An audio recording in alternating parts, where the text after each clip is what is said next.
Welcome back one last time to my introductory guide to the Revolution Eternal custom Magic format. If you haven't already, be sure to check out the previous parts of this guide at the info card at the top right of your screen. If you have, let's get right back into it. So we've talked about the sets in the format, and we've talked about archetypes. Now we'll wrap up our discussion by talking about interaction and sideboards, going through the best tools to have against particular matchups, as well as talking about transformative sideboards and toolboxes. One last thing before we begin, this is all building up to the start of Grand Prix 4th Street. Decklist submissions close at midnight Eastern Standard Time tonight, which means I'll be going live sometime just after midnight to do a quick run through of the decklists everyone is bringing so we can get a full look at the field for this special Eternal tournament.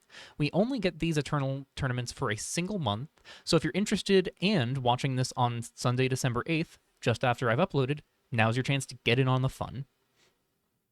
The Custom Magic Discord link found in the description below is, as always, your way to dive into the community and take these cards for a spin. And we're already a quarter of the way through our time that we have with Eternal, so let's not waste any more time and dive right in. Though, one more thing I want to add. I had to choose between scripting out every single piece of this video or trying to get it up to you all in a timely manner so you have this as a resource to prepare for the tournament. I've opted to give you all this additional resource, so things might be a little sloppier than I'd like. This is ultimately just going to be something we have to live with, and I might have to improv a little bit here. Let's see how well this goes. Starting off with the broadest category, we have targeted removal. There are a lot of things we can look at to try and hone in on what removal looks best, but the perfect place to start is going to be efficiency. There's a clean enough divide between cheap removal with a restriction and cheap removal at a cost. For the former grouping, the restriction usually centers around the properties of what you're removing. White has Event Horizon and, to a lesser extent, Shockwave Purge, each of which can theoretically remove anything but require you to jump through a couple hoops, sometimes very simple hoops, to make it happen. Event Horizon's the better of these two, thanks in large part to the low mana values of many key permanents in the format, and the tendency for most of the best decks to put a lot of things on the board, including the decks that want to run Event Horizon themselves. Black has a wider pool of options for conditional removal, though most of it is restricted to creatures, and a lot of these look primarily at smaller creatures. Twilight Ambush is debatably our best one-mana removal spell in the format, thanks in large part to its ability to pick off so many early threats while still having game against larger creatures with uneven stat lines, and, of course, the instant speed. Fatal Flaw is better against scaling threats, cost-efficient creatures, and value pieces as it checks so many conditions to see if it can't hit something, and needs all of those conditions to line up. When you hear me or anyone else refer to a creature as flawless, it's because they're immune to Fatal Flaw at a baseline. Maim and Succumb to History are more situational and, once again, primarily hit smaller threats. Maim does hit planeswalkers and goes off of mana value, so it makes it look better on the surface, but don't sleep on Succumb to History. Exile-based removal is going to be very important with decks like Persist Combo leveraging their graveyard so well, so permanently getting rid of a sacrifice outlet or other graveyard piece is huge, especially with Surveil and Fetch lands being easy enough includes to push you towards becoming Ancient. For removal that comes at a cost, there's more white and black options, but red does get to join the equation here. White gets more exile removal with Let Them Eat Cake, giving a food in exchange for any cheap creature or planeswalker, or can spend 1 extra mana for Banish to the Ice, a Path to Exile variant that gives better mana fixing that can be disrupted with Token Hate. Black gets a pair of catch-all creature removal spells, with Conspicuous Homicide being the cheapest and giving away a clue, while No Respite is more cost-restrictive and costs 3 life to exile something, though does so at instant speed. Crucify, in particular, is likely to be solid against slower decks, as it plays much like Dismember from Official Magic, just without the ability to be freely played outside of black, and with slightly more restrictive cost options. For red, there's a lot of burn that we won't be going over right this minute, largely because they're not so situational and much more main deckable, but if you do want creature-specific burn, Esoteric Power can pick off creatures that your shocks might struggle with, while Braze is your big means of taking down creatures while giving away a food token. Finally, if you're looking to play something more multicolor, Liquidate is a great option for picking off any creature or planeswalker that's giving you trouble for the low cost of giving away a treasure. Removal not need come only in the form of spells, of course. There are a few solid permanents that can pick off problems when you need them to. Vow of Silence, Seal Away, and Auroric Banisher are our faster, white-based banishing light effects, with Vow picking off small creatures and Seal taking any tapped creature at instant speed. Banisher is the most vulnerable of the three and can't hit tokens, but it can still take out something during combat while being a surprise blocker to swing numbers in your favor. Green's got a few great artifact and enchantment removal pieces, but the best of them is Club Promoter, capable of taking out artifacts or enchantments, while also being a relevant body for the cost when you don't have something to take out, or if you're able to have drop online. Holton Clan Assailant's a personal favorite of mine here for its ability to take out so many relevant creatures from smaller shells, while still having some game by taking out pieces from Persist combo, even if that just means they need one more recursion spell to go off. Tempting Song is mostly here as a stand-in for the slew of blue auras that keep creatures, and sometimes artifacts, from untapping for tempo decks to better punch through. But Song's one of a small selection that comes down for 1 mana and taps the creature it's freezing. For black, you have familiar mainstay of things like Glauna being able to pick off a creature or planeswalker while threatening to make a field of 2/1 flyers or pick off more things in the future, while Leyline Reaper can waste a few of your lands to pick off a creature while developing a body on the board. Finally, there are 2 less efficient colorless toys to play with here. Helm of the Shattered Realm is pretty much the only way for blue, black, and red to efficiently interact with their weak permanent types and artifacts and enchantments, and it tells you a lot that this is the efficient way to do it. Quarry Shaft is even more costly and grants a treasure to the opponent, but as a land, it does come at a slightly lower opportunity cost. There's just a lot of work to do in order for it to take something out. If you're looking for flexibility in your interactive suite, there are a lot of good options that check those boxes. Mirror Blades is a solid, flexible burn spell, able to push damage to face while clearing away potentially 1 or 2 small creatures if you're looking to not push damage. Searing Truth Flame's a phenomenal, efficient spell that can tuck anything in your hand to the bottom of your library, potentially having a lot of relevant game for decks like Polymorph. Left to Rust does damage to the opponent or picks off an artifact, depending on which is your highest priority. Rebel's Reclamation can blow up an artifact while also getting to put a counter on one of your creatures, making it relevant even if there's no valid targets for the destruction. And Crux Chainer of Titans completes the strong, flexible red removal package by being a planeswalker that gets to sit and play, pick off creatures by discarding cards from your hand, or lock down the abilities of artifacts and non-basic lands while also picking away at your opponent. Red's not the only color with a lot of solid flexible removal, though, because we've got Walk the Dead's Path and Drift Off in white, with the former being able to pick off small attacking creatures or enchantments, and Drift Off coming with flexibility not in the form of modal options, but rather just solid mana flexibility. If you need it early, Drift Off can pick off any one permanent that's causing you trouble, but you can also wait and bank that mana to multitude it for 2 copies of your Oblivion Ring effect. Thunderous Avalanche does come with more flexibility as well. It can be a removal spell for green decks that just need to pick off a certain creature, or an artifact and enchantment sweeper that can pick off multiple problematic pieces if you're dealing with them.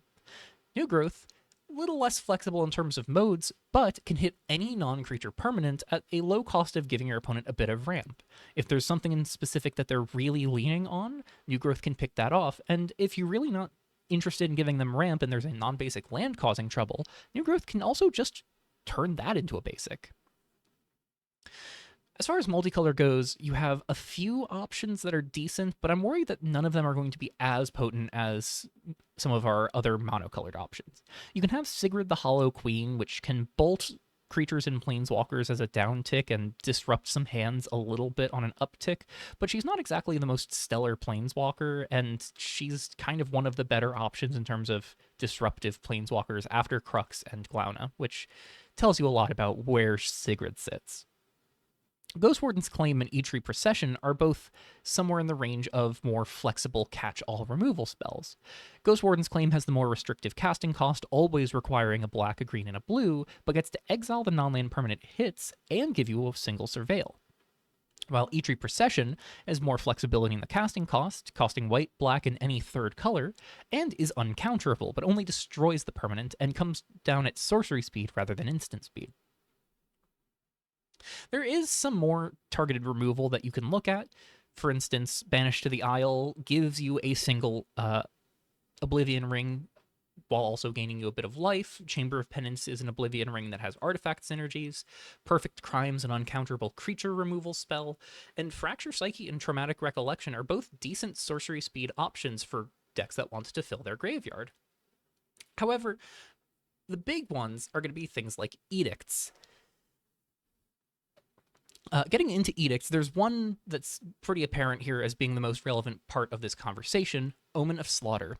It's our only instant speed edict in the format, and it's a really good one at that. It doesn't target a player, it comes down as obviously a flash spell, and because it's an enchantment, not only can it contribute to devotion, but it also comes with some added value through being able to be flickered or using it to sacrifice and scry too.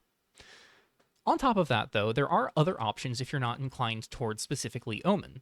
Iris Pledge has some more flexibility if you're willing to pay certain colors of mana to potentially exile a card from your opponent's hand at the cost of one in your own, take out your opponent's graveyard to gain a bit of life, or pay a colorless and deal some damage to your opponent for the cards that you've exiled.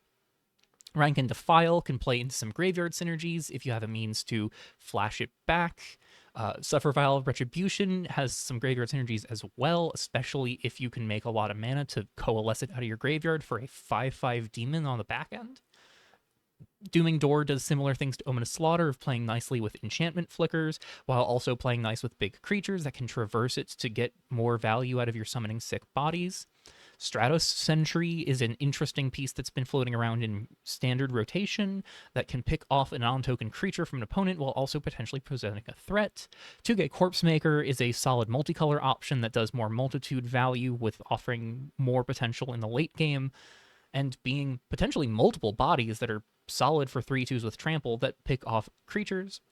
Patron Aveda's Club is a decent enough 3-mana 3/3 that not only can pick off creatures, but also force an enchantment sacrifice if there are no relevant creatures in play, while Oblivion Shards is our only real Pox effect in the format, letting you take away a card, creature, and land from your opponent, and potentially even a bit of life, as long as you're willing to give up one for yourself in each of those cases. Finally, there's Bound in Darkness, another solid multicolor option that both hits your opponent's hand and something they control, not limited necessarily to creatures, and limited away from anything that is a token, and always exiling them as well. So as you can see, there's a lot of solid options in the Edict pool, but again, Omen of Slaughter is likely to be the most relevant one here, purely because it is 2-mana instant speed, just far more efficient and immediate than the rest of these options.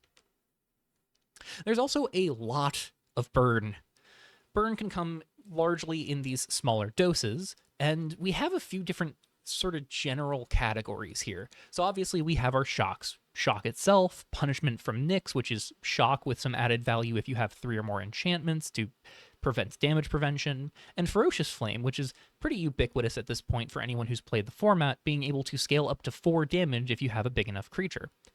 There's also 4 different 3-mana spells that deal 3 damage and can potentially be cast for only 1 mana, making them almost proper lightning bolts. Lightning Splinters is conditional on you having attacked for the turn, but is our only one that's limited to sorcery speed. Violent Discharge requires you to have disturbed the peace this turn, so either deal combat damage to a player or play another spell on your opponent's turn before this. High Voltage just requires you to have cast another instant or sorcery in the turn to deal, obviously, the 3 damage. And Hired Shot just requires that you spend mana from an artifact to do so. So any deck with treasures will love Hired Shot. Beyond the 1 mana deal 2 or deal 3, you have options like Ignite, which scales depending on your devotion for 2 mana to potentially shoot for a lot, but at sorcery speed. Burning Dawn and Sandscald are both solid 3 mana deal 4 options, with Burning Dawn having value from the graveyard later on, and Sandscald being able to take out indestructible creatures and just kind of be a more general option if you're not looking to play, again, into graveyard hate. Smash to Smithereens is another solid artifact hate card that gets to shoot for some damage up to the dome. And there's also some multicolor pieces with things like Shard Conduction. 3 mana for 3 damage is not stellar, but the Scry 2 is nice to sort of pad that. And much better is Light Vein Arrow, which is more free to be splashed outside of specifically red-blue, and comes with a Scry 1 for 1 less mana. There's also mass removal. You don't need to limit yourself to just picking off a single thing. These are more of our high-end to mid-end board wipes. There are a couple smaller ones we'll get into later, but for the stuff that takes out a lot of things for relative efficiency, you have Perish Song, which comes down and kind of puts some pressure on your opponent to either kill you or remove it before it pops off and kills everything for 1 mana. And if you have ways of removing its counters, you can accelerate that. Bring the House Down does something similar to Perish Song of being able to sit there and threaten your opponents to avoid playing into the board. And one of the nice things about Bring the House Down is casting it's an optional choice. So if you have a body or two on the board that you're using to buy time and you exile Bring the House Down, if your opponent doesn't have anything in play and chooses not to put stuff in play, yeah, you lose your Bring the House Down, but you get to prevent your opponent from developing to the board for a full turn, making the bodies you have in play more relevant. If you're looking to play more top-end control, Fall of Atlantean is really color restricted, but is an instant speed board wipe for 4 mana, which is pretty solid in terms of being able to interact with your opponent in a pinch without really requiring you to tap out. While Dreamfall does have more color flexibility, in its casting cost, but requires multiple colors, and is limited to sorcery speed, though it has the option to tap your opponent's creatures and keep them from untapping next turn. So similar to Bring the House Down, if you have creatures on your board, this could be relevant to sort of buy you time to punch in at your opponent. Outside of white, there's a few solid black board wipes, with Outerdall Massacre being our cheapest option for triple black to give all creatures -3/-3 until end of turn, or potentially take off 3 loyalties from each planeswalker that isn't Nixilis, and even giving you the choice to pay 3 life to do both. Coup d'etat is another solid 3 mana -3/-3 effect that can play into multicolor synergies by only costing 1 each blue, black, and red, and being able to potentially pick off more things with uneven stat lines if they have small powers and high toughnesses by paying mana into X to flip their stats for a turn. The Fall of Aethanius is black's best catch-all board wipe, while providing some additional value by letting you waste your lands at upkeep to sort of pick off your opponent over time. While Vibrant Vengeance doesn't clear as many things as some of these other board wipes, but does double your mana for the trouble, making it a solid tool for any black-green deck that's looking to go late. Finally, there are a couple mono-red pieces that get to pick off a bunch of creatures, with Molten Erosion coming down at instant speed for 3 mana to deal 2 to each creature, or pick off a target artifact, and Rune Mage's Wrath coming down at sorcery speed to deal 3 damage to each creature, and potentially make a bunch of glyph tokens, so if you've got artifact synergies, there's some value there. And we can't talk about interaction without talking about the stack. There is so much solid stack interaction in this format. I have 2 slides here with 25, 26 cards to talk about, and that is not everything that's available in the format. So just to be clear here, if you're looking to play blue, you have options. Let's start off with our hard counters. Cursory Glance is probably the single best hard counter in the format. 2 mana to counter anything with mana value 3 or less is going to have so much play against pretty much any deck in the format, because even the decks looking to go a little bit later are going to have to run some cheap pieces to be able to play against anything aggressive or combo oriented. So if you're in an aggressive or combo oriented blue deck, Cursory Glance has you covered there, while also just being good against those aggro and combo decks. Losei's Determination is a lot more restricted with what it can hit, but being able to counter a creature spell and exile it for 2 mana makes this a very relevant piece with Persist combo kicking around. You can counter out a relevant Persist creature or Opal Eye and lock them out of being able to bring it back from their graveyard, which is very relevant in that matchup particularly, but is also just solid against any other creature deck.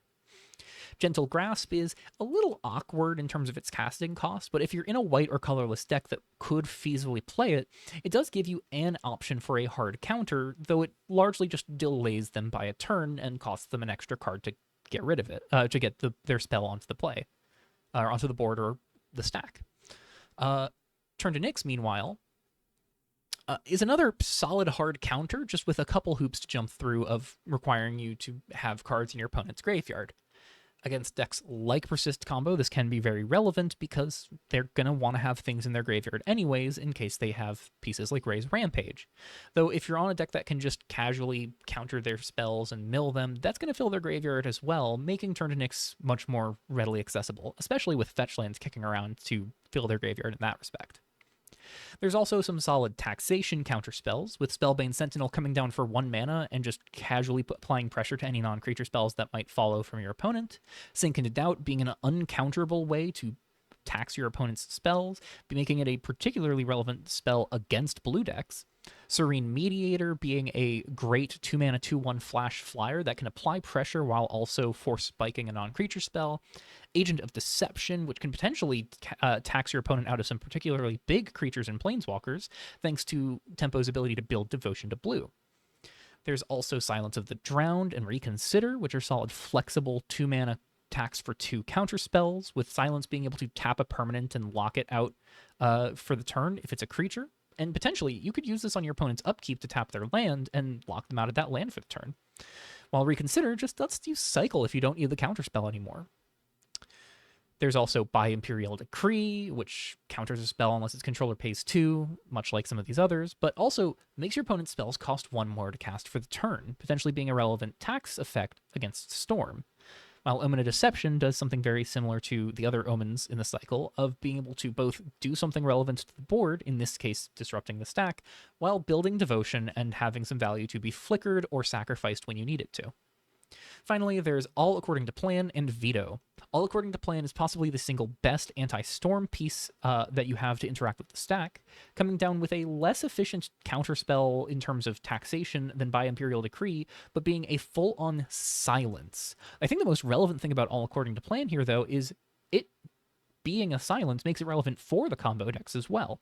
Locking your opponent out of casting spells means that if you're about to pop off, you force your opponent to either stop the All According to Plan or do what they're going to do to interact with you in response to it, which gives you a lot of time. And the fact that it doesn't require a targeted spell means you can just do this on your opponent's upkeep before they can draw and potentially hit anything to stop it, or do this on your own upkeep so your opponent doesn't even know what you might be doing afterwards without any spell on the stack. Or I suppose main phase over upkeep, but still. Finally, Veto is just one of our most efficient counterspells. 1 mana to pick off a non-creature spell, potentially for 2 or 3 mana of taxation, makes this really reliable. You know, potentially hits higher than cards we have in official Magic. But we are not done. We're not just talking about efficient counterspells today, we're also talking about funkier ones. Beauclair's Scorn only hits non-creature spells, but can take whatever you hit out of your opponent's hand and deck, making sure you never have to worry about that spell for the rest of the game, making it very relevant against something like Raise Rampage, which could potentially be 8 Unearth effects for 4 cards and 8 mana over the course of the game.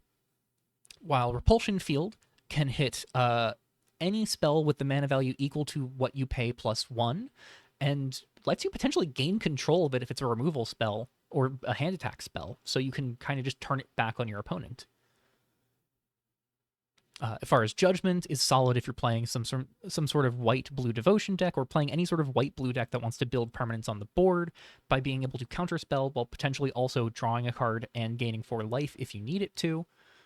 Divine Mishap is another cantripping counterspell that relies on you having a legendary permanent, made easier by the prevalence of legendary lands in the format.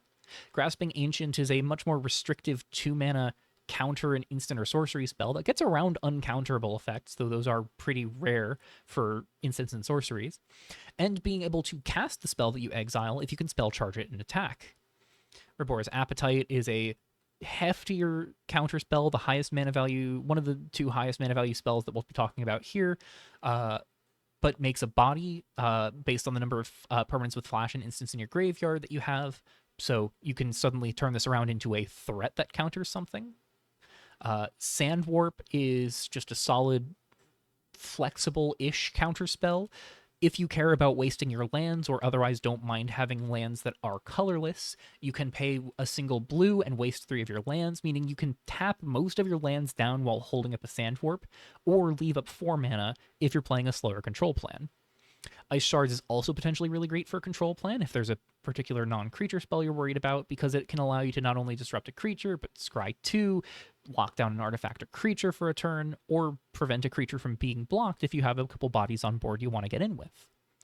Overrule Orders is a somewhat restricted permanent-only spell that tucks it into opponent's library third from the top instead of the graveyard, making it relevant against decks that care about their graveyard, but a little more awkward against decks that lean on ways of getting things out of their library efficiently.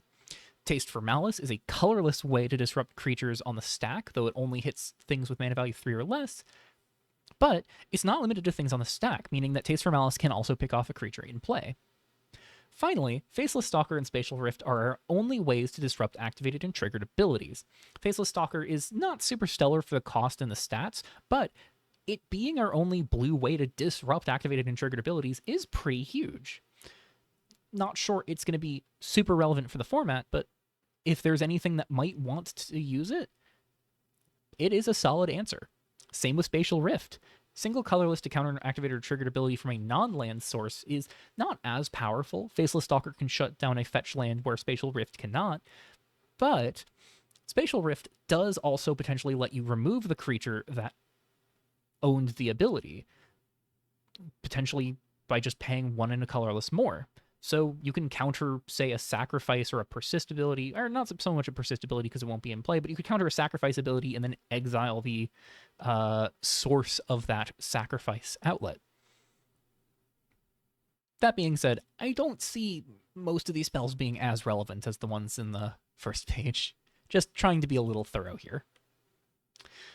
Beyond interaction, there's also just ways to cause some trouble for your opponents. There's a couple different tax effects like Ozan Inquirer, Fog Spewer, Codename Viridian, and Henry River City's Mayor that only apply to non-creatures spells, which I do want to take a moment to apologize for saying Ozan Inquirer could affect creatures in the last part. Genuinely not sure how I misread this for so long, but it does only affect non-creature spells. Charlotte, Angel of Refraction, and Buried Oathbreaker do affect creatures, though, and in fact, they affect all spells, with Charlotte taxing only your opponent, and Oathbreaker just taxing everything. And then finally, there is Winterholm Hairseer, which taxes not spells, but activated abilities, unless they're mana abilities. This means fetch lands cost 1 more to fetch with. Combo pieces like Seductive Gorgon cost 1 more to activate, shutting out things like Persist combo. And plenty more relevant pieces in the format that just kind of look a little awkward in the face of Winterholm Hairseer.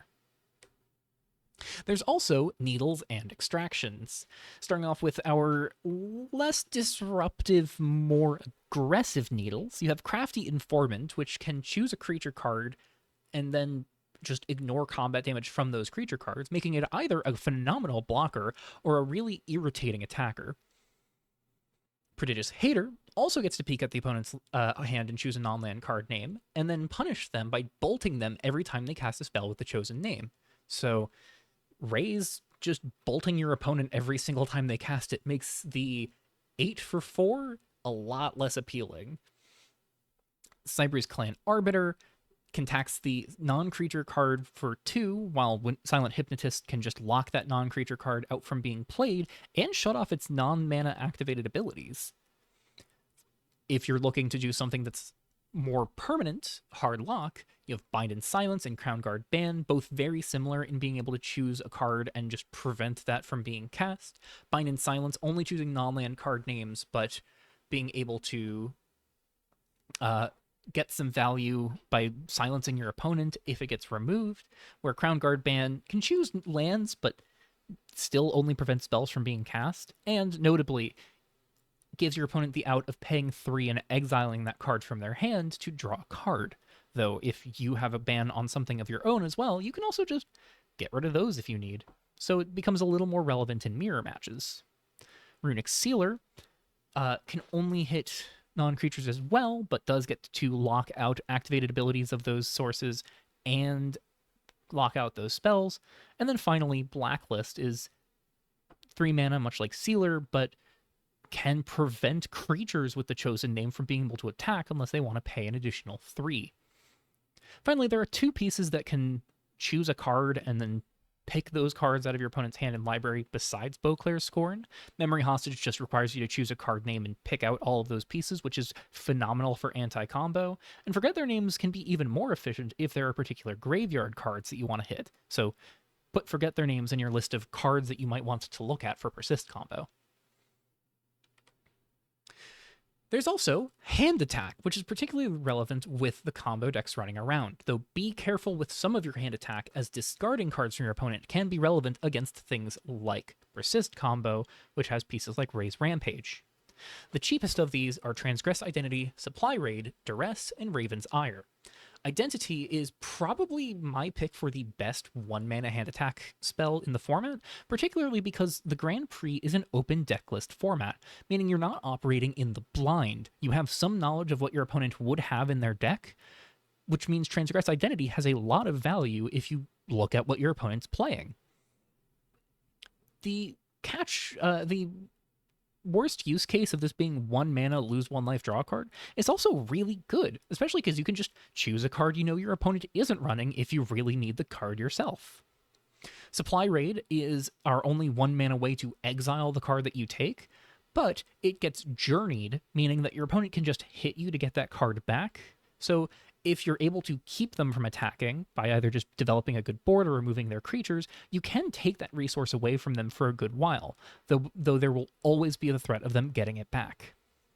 Duress is kind of a classic, just pick off a non-creature non-land card, so something like a Raise Rampage from Persist combo, or like a removal spell. If you're playing sort of a faster deck, you can pick away a Lightning Bolt against Burn.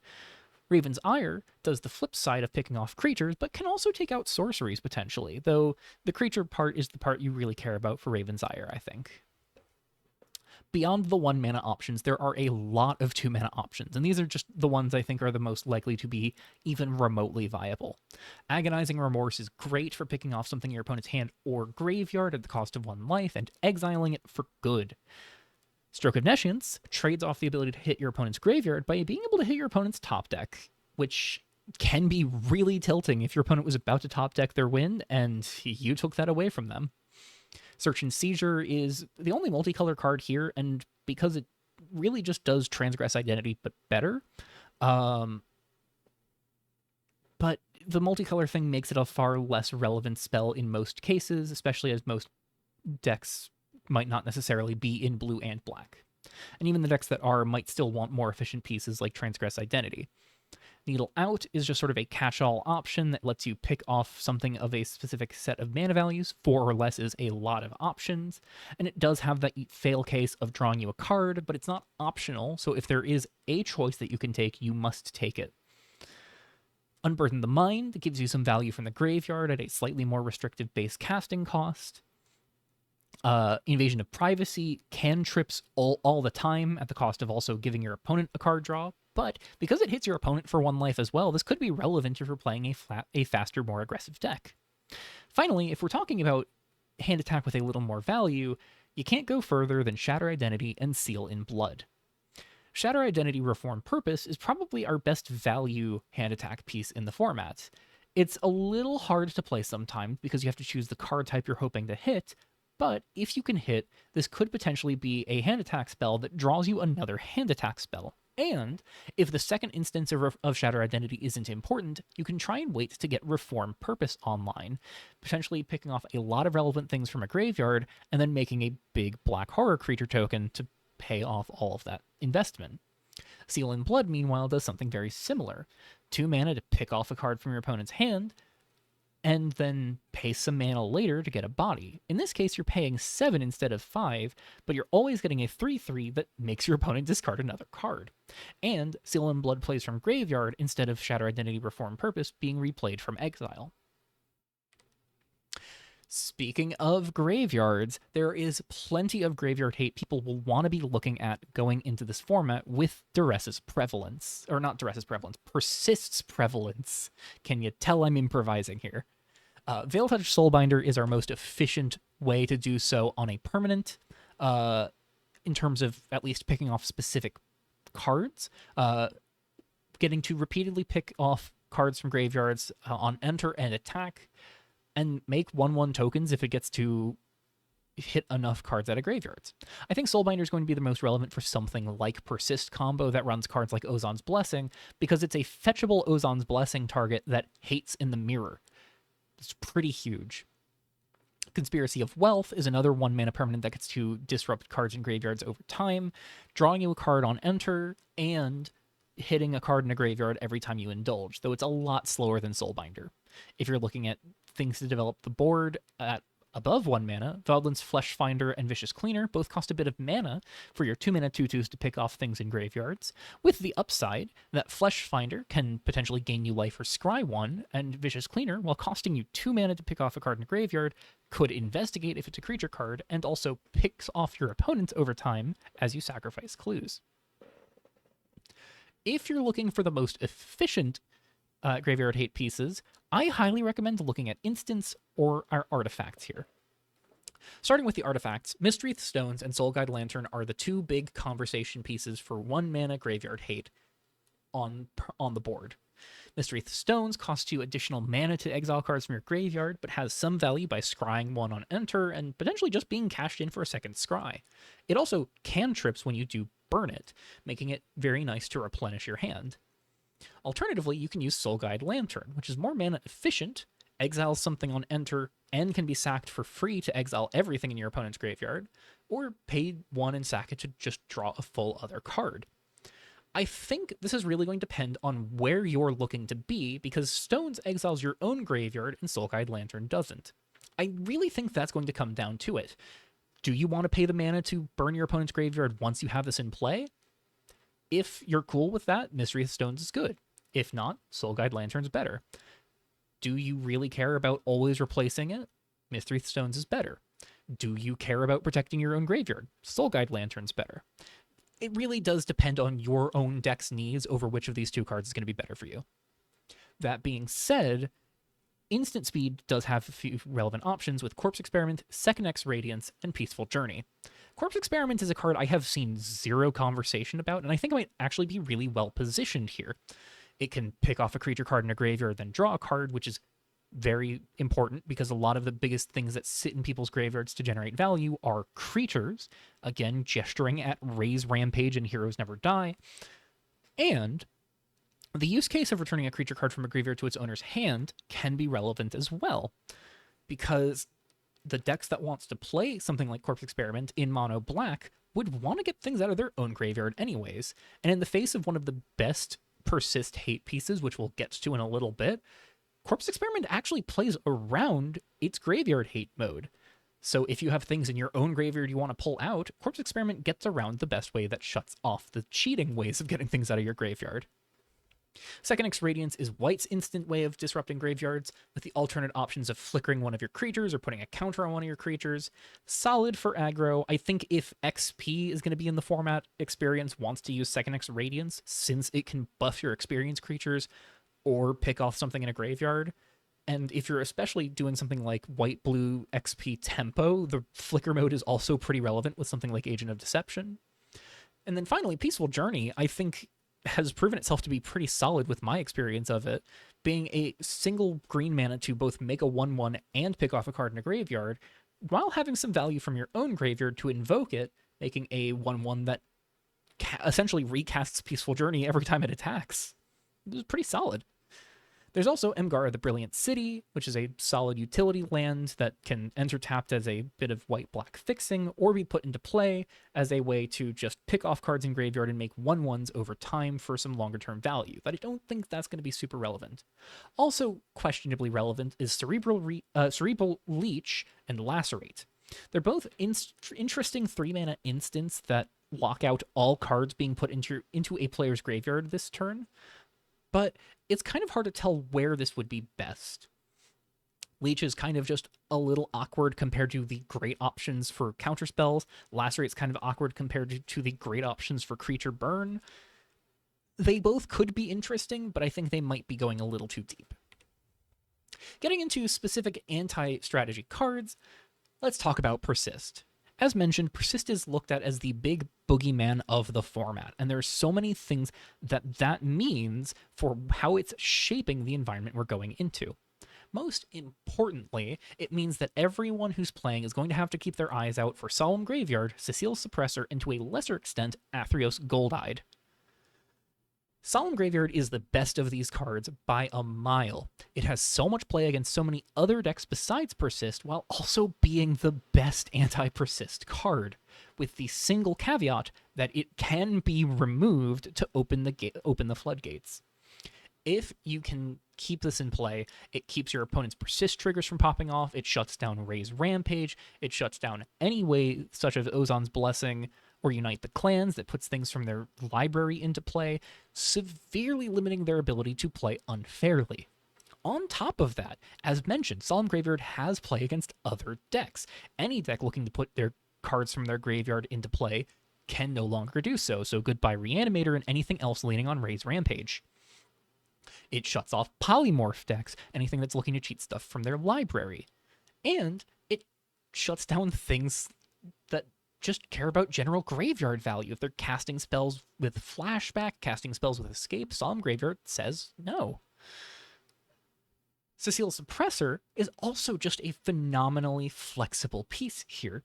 Not only does it shut down multiple activated abilities in a turn, but also multiple spells in a turn, meaning this 3-mana 3/3 is both flawless and the best anti-combo creature we might have in the format, at the single dangerous caveat that she affects you and is 3 mana, so I guess 2 caveats.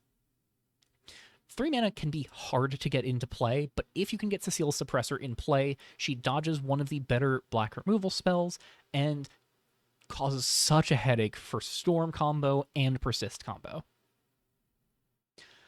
Athreos Gold-Eyed is probably the most situational here, but is also very good against Persist specifically if you can get it in play. Indestructible means it doesn't die to as many things as Solemn Graveyard would, though Event Horizon being the go-to removal spell for hate pieces does mean that it's not too much more relevant against Persist. But notably, because it exiles the creatures that die, any creature that dies in play, and pads your life total, it means that even if they try to get tricky with how they're dancing around your graveyard hate, Athreos still pads your life total, making Seductive Gorgon incapable of killing you, at least not on its own. I think of these cards, Solemn Graveyard and Cecile's Suppressor are most likely to be the better options against Persist, and I think Athreos is mostly just cute, but it's not the cutest thing we can get up to in terms of hating out Persist. Via Arbiter of Perfection is a 5-mana 3/5 vampire cleric that makes your opponent's creatures enter tapped with additional -1/-1 counters on them. There's a combat clause that taps creatures and puts counters on them as well, but that's not what's important here. Via is really hard for something like Event Horizon to take out on a small board. If you can get Via in play, your opponent has to have 5 non-land permanents for Event Horizon to hit it, and if you're actually leaning on something like Via, you probably don't have many permanents in play yourself, meaning Event Horizon can't count on you to get rid of it. It dodges most of our better big removal spells and most of our better cheap removal spells. It's hard to burn out for red and deals with a lot of red's cheap creatures that do aggressive things. The most important thing about Via, specifically against Persist, is because the creatures enter tapped with an additional -1/-1 counter on them as a replacement effect, it circumvents anything that is a triggered ability, which is all of Persist's enablers. So, your opponent's Persist enablers come down with -1/-1 counters, which means Opal Eye, dead immediately. Your opponent's Persist creatures no longer can get Persist triggers. The ones that came down before Via, when they come back, they're going to enter with 2 -1/-1 counters and die to state-based actions. Your opponent's free sacrifice outlets die instantly. Via is really bad. 5 mana is a lot. Do not get me wrong. This is a huge ask if you can get it into play. But the potential here is kind of amazing. Like, I don't think this card has ever looked so good, and that's kind of crazy because it's probably still really bad. I just felt it would be a disservice to not mention that Via might be, ironically, really well positioned against Persist. Outside of Persist combo, there's also aggressive decks to worry about. We're not going to talk about Storm. A lot of the best Storm cards are in the taxes section or things like Cecile's Suppressor. Or counter spells. Play counter spells. Play blue if you're worried about Storm. That's my biggest piece of advice. On the aggro side of things, you have some cheap board interaction and some not so cheap board interaction that can do some fun, complex things. Crimson Finale is going to be your most efficient way to just pick off a wide, small board. Important things here, it is 1 mana and hits players as well, which makes it relevant for cards like Skill Link and Burning Wisdom in mono red decks, and doesn't hit your own creatures. Importantly, on top of that, because Crimson Finale exiles the creatures that die to the damage, it can punish any persist player that might not have a sack outlet in play. On top of that, you have 2 different 2 mana -1/-1 board wipes, with Plunder and Maim only hitting your opponent's board, and Ranks Unmade hitting every creature in play, and having at least one of their counters be permanent. If you're looking for something a little more high-end, Strength from Suffering is one of many different 3 mana -2/-2 effects in black, and I think is the most relevant for specifically anti-aggro because of all of the life you gain from creatures dying. And that's a persistent effect on top of the spell. It is a triggered ability that lasts the whole turn. So if you have things die after Strength from Suffering is resolved and all those state-based actions occur, you'll gain extra life afterwards. On the top end of anti-aggro pieces that I think could be worth talking about here, Abominable Avalanche has the potential to pick off up to 3 things, or just push 3 damage to the face if you need it to, while getting some value if you can spend a bunch of mana on spells in the mid to late game. And top of the charts is the most questionable here. I really do love top of the charts if you don't care about your creatures all that much, or your creatures are just already going to be relatively big and unaffected by this, because it does just sit there and make everything -1/-1 for the rest of the game if you choose an unattainable mana value. Mana value 100, congratulations, your opponent's tokens, persist creatures, all get -1/-1. There's also some value if there's a particular mana value you really care about, though that can be a little dangerous because even if you just say 0, what if your opponent's on a tokens deck? Congratulations, you're giving them a buff too. Top of the charts, really bad, really situational, 4 mana's a lot. It's another thing that's just kind of cute like Vaya, but I can't not mention top of the charts here either.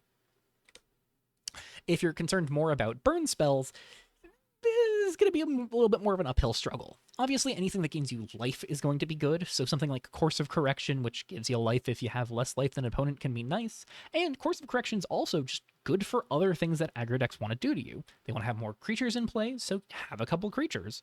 If you are spending all of your resources to get outvalued, draw a card. Even having a creature with power 3 or less, or 3 or greater, lets you repeat the Course of Correction. Zakros Decree is honestly probably one of the best reasons to care about enchantments if you're doing something aggressive, just because Zakros Decree really pads your life total and causes a lot of trouble for aggressive decks. While Cardboard Box is the weirdest option here. It is a 2-mana egg that makes spells cost 2 more to target you, so pseudo ward 2 against burn spells, and you can just use it to Maze of Ith an attacking creature that's coming your way. Just buys you a lot of time and is really innocuous. Cardboard Box, probably your best option here if you're not in white. If you're not in white, your best option against burns probably just to remove what creatures and permanents they do have, though. There's also stuff against tempo. Burn isn't the only non-fully standard aggro deck. Tempo obviously can't deal with stuff that can't be countered, so Sink into Doubt and Terminal Impact are very good here. Terminal Impact especially, being able to be 1 mana, deal 1 uncounterably, picks off a lot of creatures against tempo, and being able to upcast it for more mana as you need to is just very solid as well. Sink into Doubt, of course, tax your opponent for their spells, and this can't be countered, causing a bit of a headache for your opponent, as this can hit any of their spells and can't be hit by any of theirs. But because so many of Tempo's cards kind of look at non-creatures, or specifically Serene Mediator, you can also just try and sneak through with your own creatures. Again, 1 toughness is pretty relevant for a lot of tempo creatures, so Holton Clan Assailant can be a good way to just pick off a lot of those, and Spotted Slugger can take advantage of your opponent just trying to play a bunch of cheap things and swing in with them every turn. Spotted Slugger connects, pressures your opponent, and starts picking off their own boards, though I think Slugger's probably the least viable of these creatures. If you are an aggro deck and you're struggling with life gain, there are a couple options here to kind of say no to that. Scorching Condemnation is the better of these two. Can't be countered, shuts off life gain, and can be a 2 mana 4/4 with Trample and Haste that dodges sorcery speed removal. Scorching Condemnation is such a house in any format that is playing life gain effects that I think if you're on burn, you're going to be using Scorching Condemnation. But there's also the option of Vigilante Firebug, punishing players for casting spells from graveyards and exiles, and also activating abilities from there. I think Firebug's going to be a lot more situational. I don't think there are many things in graveyards that are being used, but this honestly doesn't seem that bad of a burn mirror breaker. Casting spells from exile? Yeah, that's called Burning Wisdom. I don't think Firebug's going to be as important as Scorching Condemnation, but maybe Firebug's a consideration as just something that does the Scorching Condemnation anti-life gain play while having some more play in other matchups. Moving beyond hating against specific decks or strategies, let's talk about toolboxes. There are two really good toolbox cards kicking around in the format right now, and the bigger of the two is the Source. A deck that's kind of proven itself in the past of the format's history is Green Colorless Tron, which leans on the Source as a big top-end way to ramp to a bunch of mana and let you turn your sideboard into an additional hand. If you have 7 or more lands that can produce colorless mana, the Source then allows you to play cards you own from outside the game, while letting you waste a land you control to add 3 mana in any combination of colors.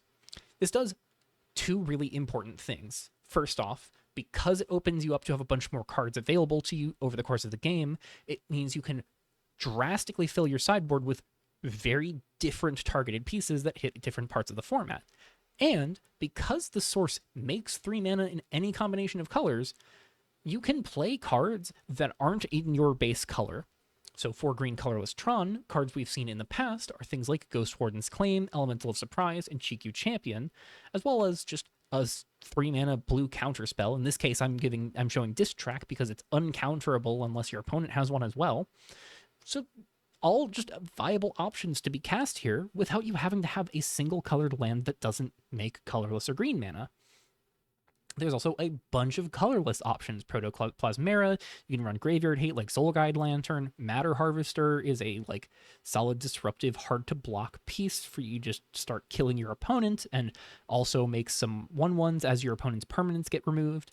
Eradicator Engine just causes a headache for your opponent by picking off their smaller permanents. Athonius Conservator can disrupt what your opponent has going on. And you can even just play Athonius the Fallen Capital as your land for turn out of the sideboard and start picking off what your opponent has going on over time. I don't think the Source is well positioned right now. I think Green Colorless Tron has a huge hill to climb up with all of the solid aggressive and combo decks kicking around. But if you can get to that 7 land threshold with the Source, your sideboard becomes 15 additional cards to use against your opponent and bury them in flexible card advantage. If you're less interested in flexibility, how about having Silver Bullets?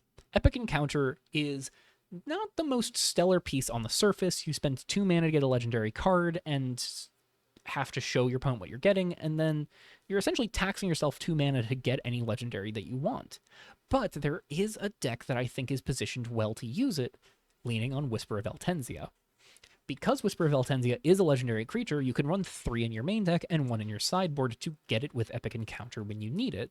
And because Whisper of Eltensia loves big creatures, why not run 1 of each big legendary creature you might want in the sideboard as well? GQ Champion, again, can be a nice way to flood the board with a bunch of different bodies, while Arovis the World Carver can just be a big, dumb 10/10 that makes your permanents tap for 2 colorless. And most importantly, Azimuth the Fated Ruin can really ruin your opponent's day with a 14/14 hasty, indestructible creature that's going to pick off 2 permanents of different mana values on enter and attack. However, because you're leaning on cards in your sideboard, you also have the opportunity to put in Silver Bullets that you might need in particular matchups. Codename Viridian and Charlotte seem like the most relevant options here. Viridian's just a solid legendary creature that does some solid taxy things against Storm decks, and Charlotte fully locks out some spells from casting more than 1 spell in a turn, and definitely locks most decks out of casting more than 2, while also just being a frustrating flyer to get through. I think Epic Encounter isn't as likely to be a full-on toolbox, but the opportunity that's there does mean you have some flexibility to get creative with how you use Whisper of Eltensia and Epic Encounter together. Finally, just sort of a footnote at the end of all of this, let's talk about the potential for a transformative sideboard, namely with the boogeyman itself, Persist. If you're looking to play Persist, one of the big things that's going to be hanging over your head is that everyone is going to be looking for ways to beat you.